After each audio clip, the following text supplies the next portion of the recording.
Let me first of all say thank you to everyone in South Carolina who decided to be with us in changing Washington.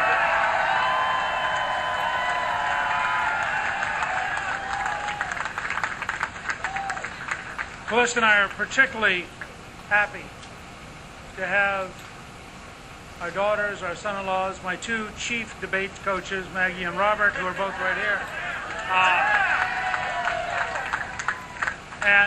We're delighted to have my sisters are here, Robbie and Susan, it's just terrific.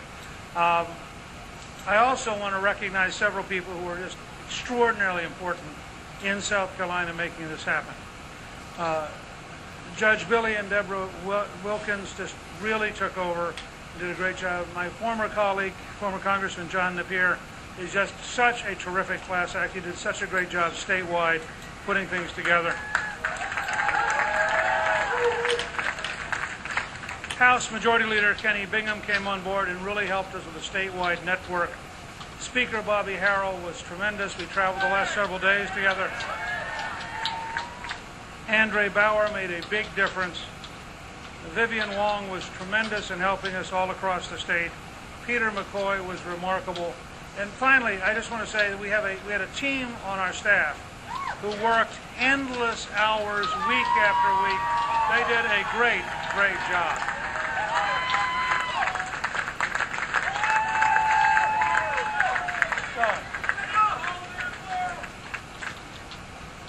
There are so many things. I think Felicity and I have so many memories from so many parts of the state. Everybody, including people who, by accident or misinformation, were for the other candidates.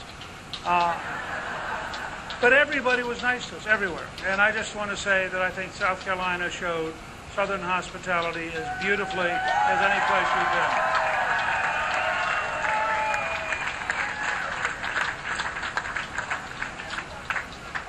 I also want to mention in particular General Livingston, who is a Congressional Medal of Honor winner, who gave me the great honor in Yorktown of introducing me yesterday. And to have a man of that courage, that patriotism, and that dedication to freedom come out and support us really meant a great deal. And everybody who went to the Yorktown, it was a remarkable evening, and I'm just grateful to everybody for that moment of patriotism.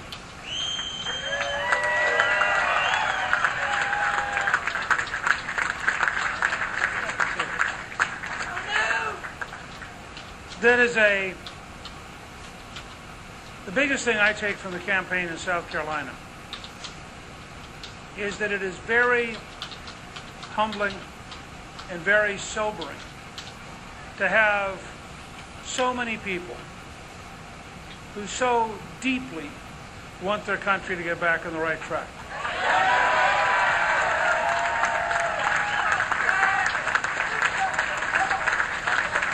So many people who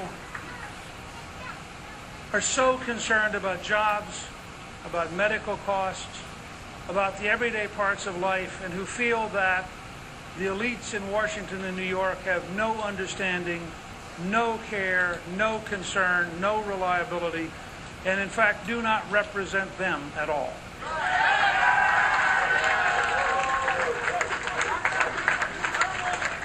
In the two debates that we had here in Myrtle Beach and then in Charleston, where people reacted so strongly to the news media, I think it was something very fundamental that I wish the powers that be in the news media would take seriously. The American people feel that they have elites who have been trying for a half-century to force us to quit being American and become some kind of other system.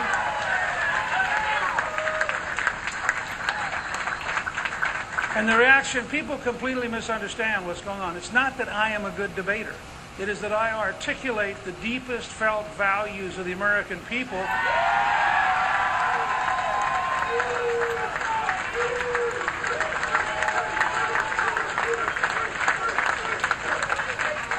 You know, this is a remarkable system. What makes us different from virtually every other country in the world is that we are free, and because we're free, we can produce leadership from an amazing range of places.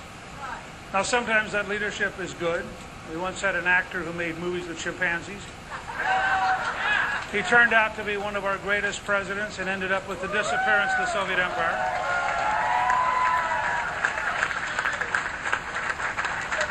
We once had a peanut farmer nuclear physicist. He didn't turn out to be quite as good.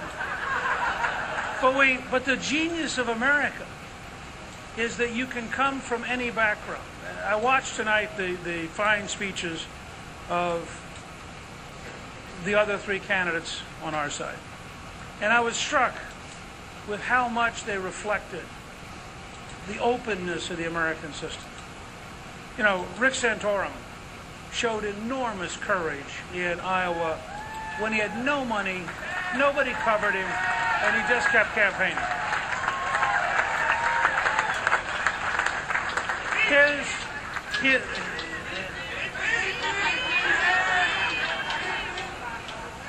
I rest my case. I mean, he has made an impact, right?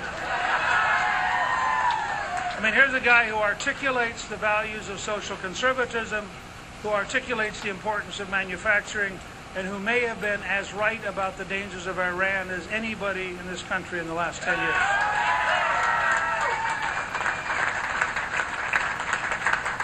And then as a further example of how wide open our system is, you have Dr. Ron Paul, who, on the issue of money and the Federal Reserve, has been right for 25 years.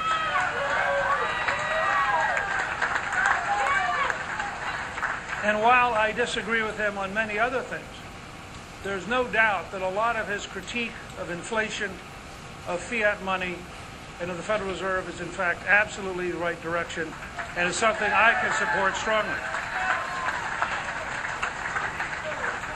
And finally, Governor Romney, with whom I disagree on many issues, is nonetheless a good example of America. He's hardworking.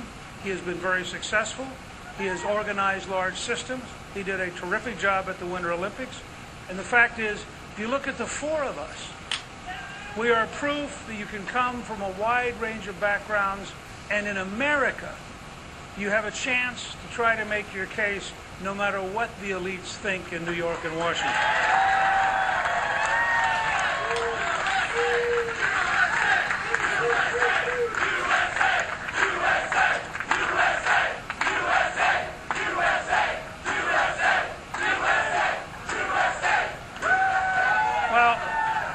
You sort of just now captured the heart of this campaign.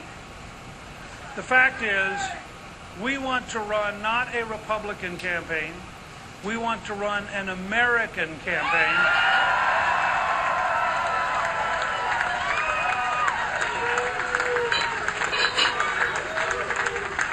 Because we are optimists about the future, because America has always been optimistic about the future. And we believe, as our new sign, which just got made today, points out, that if we unleash the American people, we can rebuild the America that we love.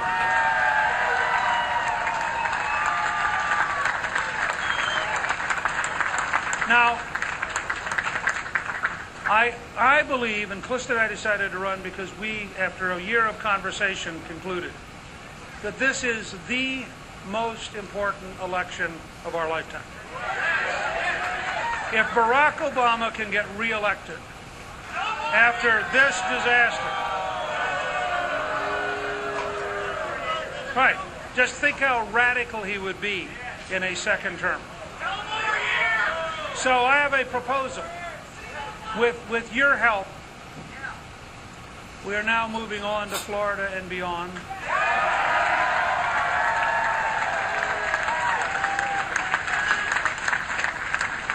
And I want you to know that if, and by the way, anyone here who knows anyone in Florida, please contact them by sometime tomorrow, okay? And my good friend Luis Haza knows many people in Florida, and I'm confident he'll have an impact. But if I do become your nominee, and I think with your help, I will become your nominee, but with your help, together, if that happens, and it's all up to all of us to work to make it happen, if that happens, then then I will challenge President Obama to 7 3-hour debates.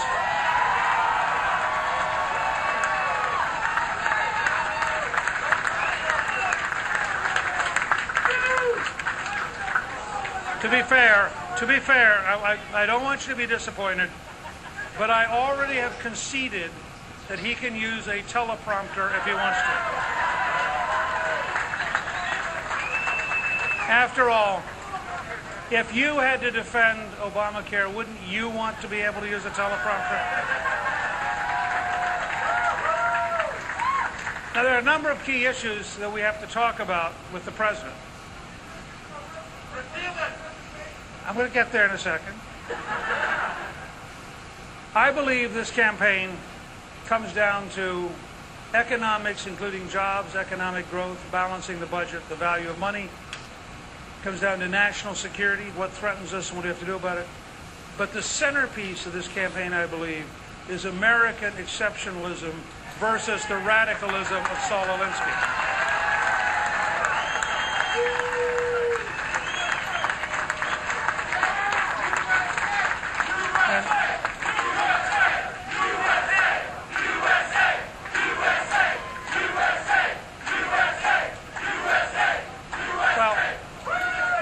There's a lot to just doing that, because the fact is, what we are going to argue is that American exceptionalism, the American Declaration of Independence, the American Constitution, the American Federalist Papers, the Founding Fathers of America are the source from which we draw our understanding of America. He draws his from Saul Alinsky, radical left-wingers, and people who don't like the classical America.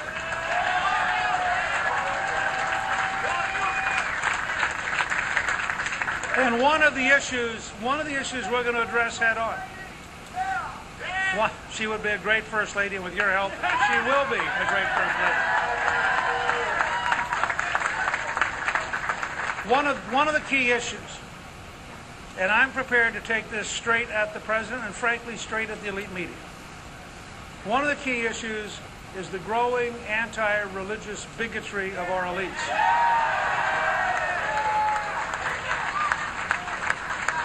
And if you get a chance, if you go to newt.org, my campaign site, there's a 54-page paper there on the balance of power, putting the judiciary back in its proper role and eliminating dictatorial religious bigots such as Judge Barry in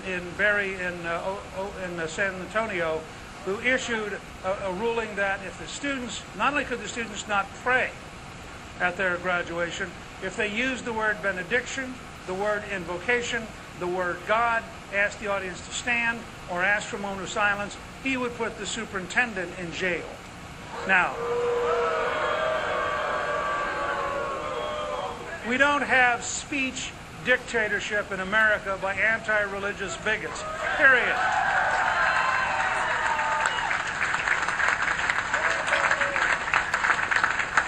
The second big theme, frankly, is one that every South Carolinian understands. It's jobs, economic growth, balancing the budget, having stable money. And let's be very clear, and again, this makes some of the elite media nervous. President Obama has been, historically, the most effective food stamp president in American history. I worked with Ronald Reagan to create jobs, and 16 million jobs were created by the American people in the 1980s.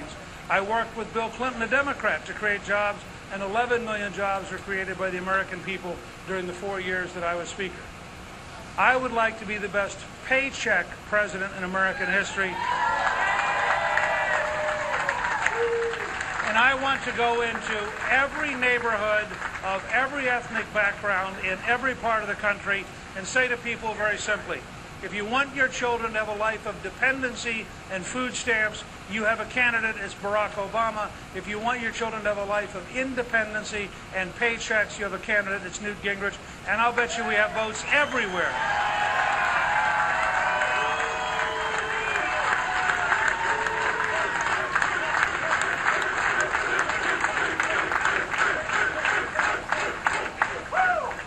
Part of jobs in the economy, frankly, is to shrink the power of Washington. I just talked tonight with Governor Rick Perry, who is deeply committed.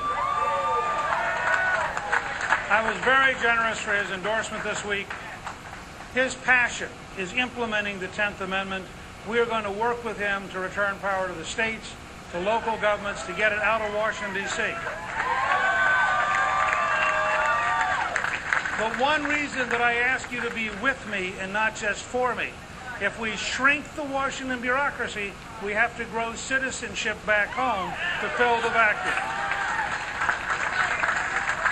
I am also committed to getting back to a balanced budget, and since I am the only Speaker of the House in your lifetime to have helped create 4 consecutive balanced budgets, I think I can tell you as President, I will work very hard to get back to a balanced budget as rapidly as possible, and then to run a surplus to pay down the debt so no Chinese leverage exists on the United States by having our debt.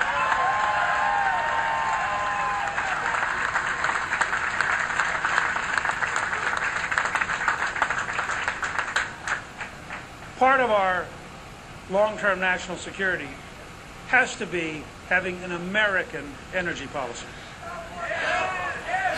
I want America to become so energy independent that no American president ever again bows to a Saudi king.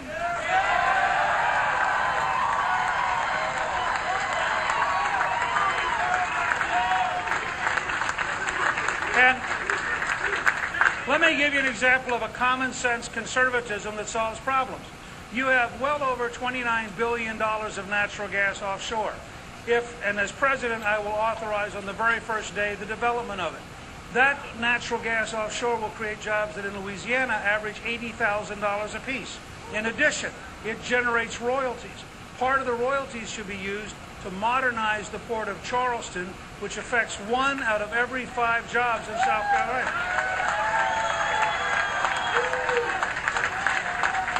But it's not enough just to find the money.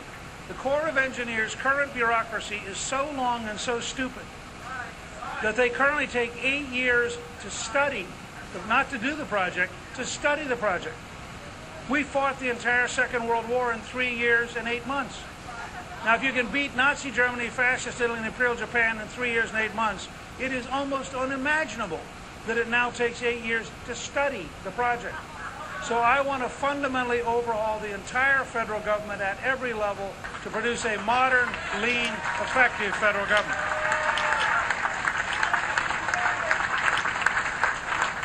Let me also say that the President's decision to veto the Keystone Pipeline,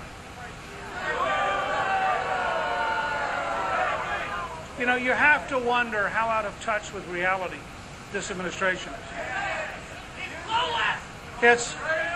It's one thing to say that they can't play chess at the White House. It's another thing to say they can't play checkers at the White House.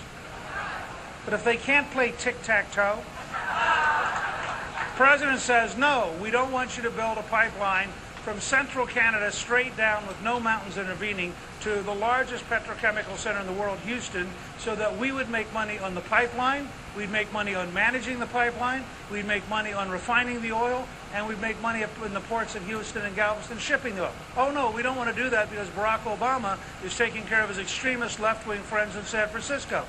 They think that'll really stop the oil from getting out. No. What Prime Minister Harper, who by the way is a conservative and pro-American, what he has said is he's going to cut a deal with the Chinese and they'll build a pipeline straight across the Rockies to Vancouver. We will get none of the jobs, none of the energy, none of the opportunity. Now, an American president who can create a Chinese-Canadian partnership is truly a danger to this country.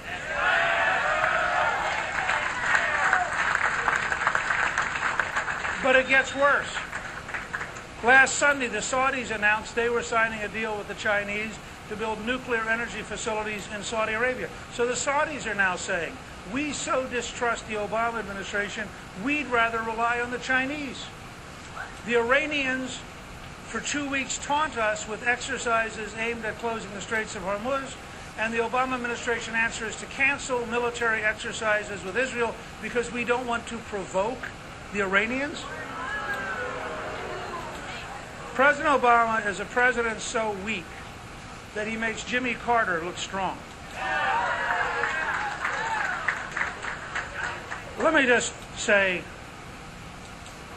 that I believe the debate we're going to have with President Obama over the next 8 or 9 months, the outlining of the two Americas, the America of the Declaration of Independence, the America of Saul Alinsky, the America of paychecks, the America of food stamps, the America of independence, the America of dependence, the America of strength in foreign policy, the America of weakness in foreign policy. Those two choices, I believe, will give the American people a chance to decide permanently whether we want to remain the historic America that has provided opportunity for more people of more backgrounds than any country in history, or whether, in fact, we prefer to become a brand new, secular, European-style, bureaucratic socialist system. I agree with you. I'm running because Calista and I looked at the future for Maggie and Robert, and we decided, no, we're not going to go the route of Obama and these kind of radical ideas. So, in order to carry out this great debate, to rally the American people to reasserting their belief in America, to winning the election decisively this fall, to profoundly changing Washington starting on day one, when, by the way, we abolish all the White House czars. To do that, we need to build on this victory by going to Florida. I need your help in reaching out to people in Florida. I need your help in finding anybody who believes in what we're doing and telling them to go to newt.org, just my first name, to sign up, to donate, to get involved. We don't have the kind of money that at least one of the candidates has. But we do have ideas, and we do have people. And we proved here in South Carolina that people power with the right ideas beats big money. And with your help, we're going to prove it again in Florida. Thank you. Good luck, and God bless you.